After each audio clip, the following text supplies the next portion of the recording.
Hello, आता आपण बघूया मी सावित्रीबाई ज्योतिबा फुले या मालिकेच्या एपिसोड रिव्ह्यू. इकडे सगुणा आपलं गासोडं भरत असते. गासोड्यात साड्या आणून ठेवते. ज्योती त्या साड्या उचलतो आणि पुन्हा पेटीत ठेवून देतो. सगुणा छोटी शृंगार पेटीही तिथे ठेवते. तेव्हा ज्योती तीही पेटी उचलतो आणि ठेवून देतो. तेव्हा तो सगुणाला विचारतो की अहो कुठे चालली?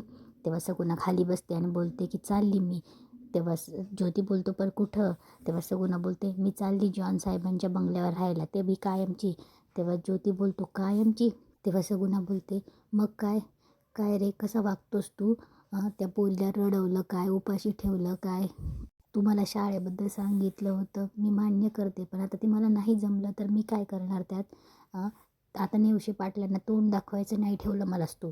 इथे राहून मी काय करू? चालले मी. तेव्हा ज्योती रडतो आणि बोलतो की अहो तुझ्याशिवाय मला करमणार नाही, मी तुला कुठे बी जाऊ देणार नाही. तेव्हा सगुणा बोलते हां करमणार नाही म्हणे. तेव्हा सगुणा बोलते किती दिवस माझ्या पदराखाली राहशील रे? तेव्हा ज्योती बोलतो तूच मला वाढवलंस, आईची माया दिली. तेव्हा सगुणा बोलते अरे आईची माया दिली म्हणून तू माझ्या पदराखाली लपतोस, पण ज्या पोरीला नेवशा पाटलांनी तळहाताच्या फोडासारखं वाढवलं त्यांच्या भावनांचं काहीच नाही का?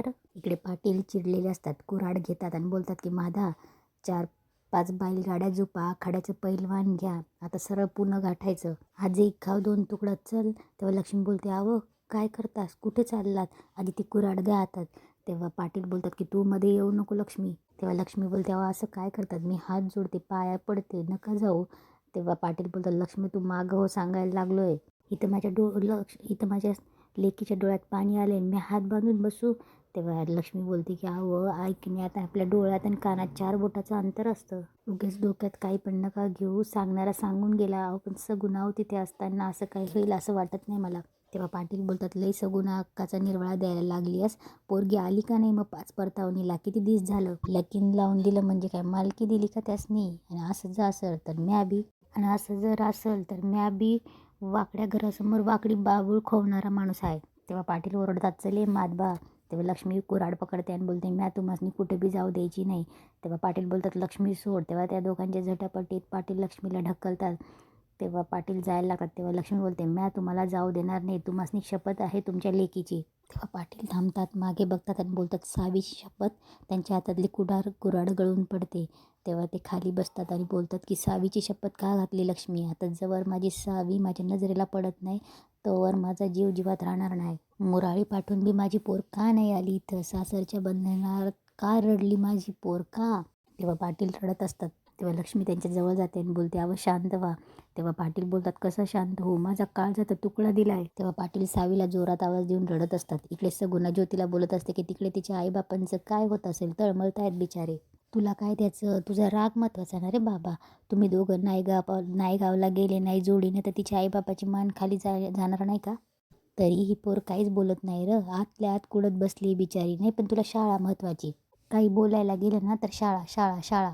मी तर हात टेकले बाबा तुझ्या समत. आता तुम्ही दोघं नवरा बायको हाय, मी बापडी काय बोलणार? तुमचं तुम्ही बघून घ्या, मी निघाले.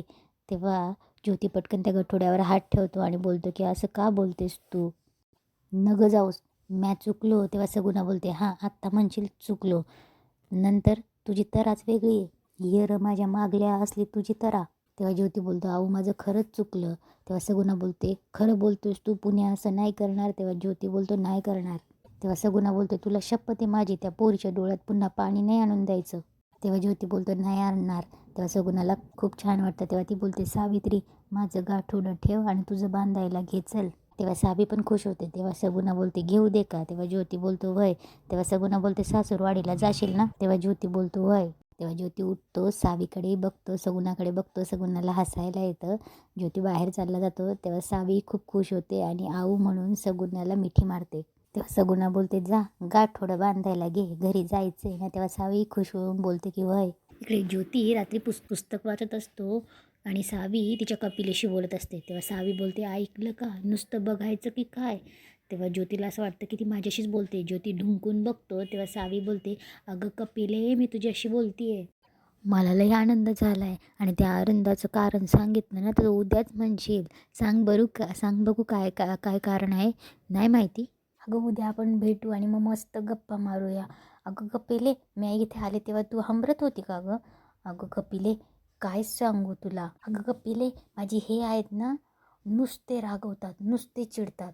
मग मला बी कधी कधी राग येतो. पण एक आहे हं, वाटतात तेवढे वाईट नाही ते. पण एवढं मोठं लगीन झालं तरी बी त्यांचं त्यासनी काहीच नाही. यांचं नुसतं परत शाळा शाळा शाळा चालू असतं. काय आहे त्या शाळेत कुणास ठाऊक. ज्योतीला हे सगळं ऐकून हसायला येत असतं. इकडे रात्री पाटील आणि लक्ष्मी विचार करत बसलेले असतात. लक्ष्मी दरवाजासमोर दरवाजा बंद करूनच बसलेली असते. तेव्हा पाटील बोलतात की कवर बसणार आहेस तिथे, मी सांगितलं ना नाही जात, उठ तिथनं.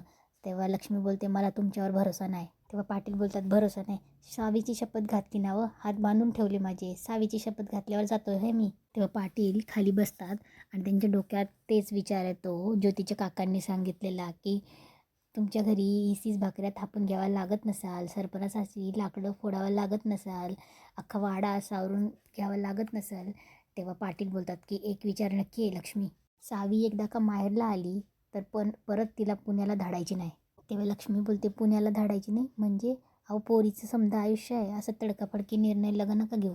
पाहुण्याने मग जे काय सांगितलं, सावी आल्यावर त्याची खातिरजमा आधी करून घेऊ, असं टोकाला नका जाऊ, आपली पोरीची बाजू आहे. तेव्हा पाटील बोलतात 3 लोक आहेत मला, हा चौथा म्हणून वाढवील, पण परत धाडणार नाही तिला. तेव्हा लक्ष्मी बोलते आधी पोरीला येऊ द्या, येईल तेव्हा बघू. तेव्हा पाटील बोलतात ती येईल तेव्हा येईल, आता हे जे ठरलंय ते ठरलंय, याच्यात बदल नाही. इकडे सावी बसलेली असते. तेव्हा सगून येते, साऊ अगं सावी, अगं निघा लवकर, येरवळाला पोचाल, अगं चला की सावित्री. तेव्हा सगुणा सावीकडे बघते आणि बोलते काय गं काय झालं. तेवढं तिथे पारू येते आणि बोलते आऊ तांदूळ, हरभऱ्याची डाळ, रवा, गुळाची ढेप, तूप समद दिलंय आणि या भाकऱ्या, अजून काय द्यायचंय का कोरड्या शिद्यास. तेव्हा सगुणा बोलते बस झालं तेवढं, पुरेल दोघांना. तेव्हा पारू बोलते जाऊ बाई नाही गावासनं लवकर या. तेव्हा सावी काहीच बोलत नसते. तेव्हा सगुणा बोलते की अगं काय गं काय झालं. तेव्हा सावी बोलते आऊ हे कुठेतरी गेल्यात. तेव्हा सगुणा बोलते हाय का आता, परत कुठेतरी गेला, कालच म्हणाला होता ना येतो आणि आता कुठं गेला. हे पारू तू जरा तिच्याबरोबर थांब, आलेच मी. तेव्हा सगुणा ज्योतीला आवाज देत जाते. तेव्हा सगुणा गेल्यावर पारू हळूच बघते आणि सावीकडे येते आणि बोलते जाऊ बाई ऐका ना, आपल्यात ज्या गोष्टी ठरल्या आहेत त्या माहिती आहे ना व, मग आपल्या इथे जे झालं आहे ते माहेरी सांगायचं नाही. तेव्हा सावी बोलते ताईसाहेब मला खोटं बोलता येत नाही, आईने विचारलं तर. तेव्हा पारू बोलते माझ्यासाठी, तुमच्या या पारू अक्कासाठी बोलेल ना खोटं. तेव्हा सावी बोलते ताईसाहेब मी बोलेल खोटं, पण आई माझे हातपाय बघेल आणि माझ्या हातातले घट्ट फोड दिसले तर काय सांगू मी तिला. माझ्यासाठी काय बी सांगाल ना व, पारू बोलते. तेवढं सगून येते आणि बोलते बाई बाई काय बी कळत नाही, कुठे गेला आहे. तेव्हा सावी बोलते काय झालं आऊ. तेव्हा सगुणा बोलते अगं बाई बैल जुंपून तयार आहेत, पण हा कुठे गेला कळे ना. तेव्हा पारू बोलते काय करावं या तात्यासाहेबांनी, मला की नाही वाटतं त्यांच्या मनात जायचं नाही, आता निघायच्या वेळेस कुठे गेले असतात. तेव्हा सगुणा बोलते काय माहिती, आता माणसं पाठवायला लागतील बघ. तेव्हा पारू बोलते मी काय म्हणते आऊ, तालमीकडे माणसं पाठवा की जरा. तेव्हा सगुणा बोलते हा पाठवते, तू चल आपण बघू त्याला. आणि ज्योतीला आवाज देत ते बाहेर जातात. इकडे पाटलांकडे बटूशास्त्री येतात. तेव्हा पाटील बोलतात की बरं झालं आलात. तेव्हा बटूशास्त्री बोलतात की नाही महादा 2 वेळा येऊन गेला आहे, पाटलांनी बोलवलं म्हणून. पण काय माझी पूजा चालू होती ना, आणि माझी पूजा म्हणजे षोडशोपचार असते, मधनंच असं उठता येत नाही, म्हणून जरा उशीर झाला, बाकी काय नाही बोला. तेव्हा पाटील बोलतात ते जरा एक काम होतं म्हणून बोलावलं. तेव्हा शास्त्री बुवा बोलतात की नाही मला माहीत होतं तुम्ही बोलवणारच, मंदिराच्या कळसाचं काम तुम्ही नाही म्हणणार नाही. पाटील बोलतात की नाही नाही ते नाही हो, माझं दुसरं काम होतं जरा, ही पत्रिका सावीची जरा पुण्यांदा बघावं असं वाटतं मला. तेव्हा शास्त्री बुवा बोलतात पत्रिका, काही अडचण आली का पुण्यात तुम्ही. तेव्हा पाटील बोलतात तुम्ही बघा तरी एकदा. तेव्हा शास्त्री बुवा बोलतात नाही काही उपयोग नाही, मी तिची पत्रिका अगदी नीट निरखून व्यवस्थित बघितलेली आहे. एक लक्षात ठेवा पाटील, तुमच्या लेकीच्या नशिबी संसार सुख नाही. पाटील बोलतात की अहो शास्त्री बुवा. तेव्हा शास्त्री बुवा बोलतात की अहो कोळसा किती बी उघळला तरी तो काळाच, आता त्या विषयावर बोलण्यात काही अर्थ नाही आहे. हे बघा गोग्रास घालायचा राहिला आहे, त्याला उशीर व्हायला नको, येतो. तेव्हा शास्त्री बुवा चालले जातात. सावीकडे गाठोडं सोडून ठेवते. तेवढ्यात ज्योती येतो आणि बोलतो हे काय अजून गाठोडं बांधलं बी नाही, लवकर निघायला पाहिजे. ज्योती गाठोडं बांधायला घेतो, तेवढ्यात सावी दरवाजा बंद करते. तेव्हा सावी बोलते मला सांगा तुम्हाला नागावला यायचं आहे की नाही, का आऊने सांगितलं म्हणून यायचं आहे, तसं असेल तर आत्ताच सांगा आणि इथंच सांगा. तेवढ्यात सगुणाचा बाहेरून आवाज येतो ज्योती चला आवरा लवकर निघायचं आहे ना. इकडे लक्ष्मी आणि भीमात्या त्यांच्या स्वयंपाकघरात असतात. तेव्हा भीमा आत्या बोलते काय, भीमा अक्का बोलते काय गं, तो बामण सकाळी सकाळी सकाळी कशा पायी आला होता. तेव्हा लक्ष्मी बोलते की आले असतील, ठाव नाही. तेव्हा अक्का बोलते नाही, मला बी कळू द्या की माझ्या पाठीमागे काय काय चाललंय. पाहुणं आलं तसंच निघून गेलं आणि तो महाद्या मोकळी बैलगाडी घेऊन आला. आणि खंडू काय बी बोल ना, नजरेला नजर देत नाही, नजर चोरती या. अगं झालं काय. तेव्हा लक्ष्मी खाली बसते आणि बोलते अहो वंश, त्या पाहुण्यानं काहीतरी सांगितलं. तेव्हापासून धन्याने एकच गोष्ट डोक्यात धरली, सावित्री माहेरी आल्यावर तिला परत सासरी धाडायचं नाही असं म्हणतात ते. तेव्हा अक्का बोलते काय, कपाळ माझं मग इथे ठेवून काय तिचं लोणचं घालायचंय वय ग. खंडूला म्हणावं जिथली वस्तू तिथे शोभून दिसते. तेव्हा लक्ष्मी बोलते तुम्हीच सांगा त्यासनी. तेव्हा अक्का बोलते सांगते की आता खंडूला काय कळतंय पोरीचं जीणं. तेव्हा पाटील बाहेरून ऐकत असतात खिडकीतून. आता पोरीच्या प्रेमापोटी बोलतोय तो, पण बाप झाला म्हणून काय झालं, जन्मभर पुरणार आहे का त्यो. माझा नवरा गेला, पोटाला पोर नाही, पण माझा खंडू माझा भाऊ खंबीरपणे माझ्या पाठीशी उभा होता. आणि तू तू माणसातली म्हणून समदनी भावलं, नाही तर कुणी दखल घेतली असती. खंडूला म्हणावं बाईच्या कपाळाला बिगर कुकुवाची शोभा नाही आणि किंमत बी नाही. कपाळीचं कुकू 2 आखच्या बरोबरी आणि लेण्याला मागे सारी. इकडे सावी आणि ज्योती नायगावला जायला निघतात. ज्योती पुस्तक वाचत असतो, सावी निसर्गाचा आनंद घेत असते. तेव्हा सावी ज्योतीकडे बघते आणि बोलते ऐकलं का, अहो बघा किती छान डोंगर आहेत. माझी माहेरीची वाट किती छान आहे ना, गर्द झाडी, पक्ष्यांचे आवाज. तेव्हा ज्योती सावीशी बिलकुलच बोलत नसतो, तर त्याचा पुस्तक वाचत असतो. तेव्हा सावी पटकन एक खालून काडी उचलते गवताच्या पेंडीतली आणि हळूच ज्योतीच्या कानाजवळ करते. ज्योतीच्या कानाला चुळचुळ होतं. तेव्हा सावी पटकन न बघितल्यासारखं करते. ज्योती तिच्याकडे बघतो आणि पुन्हा आपलं पुस्तक वाचत दंग होतो. तेव्हा सावी पुन्हा करते.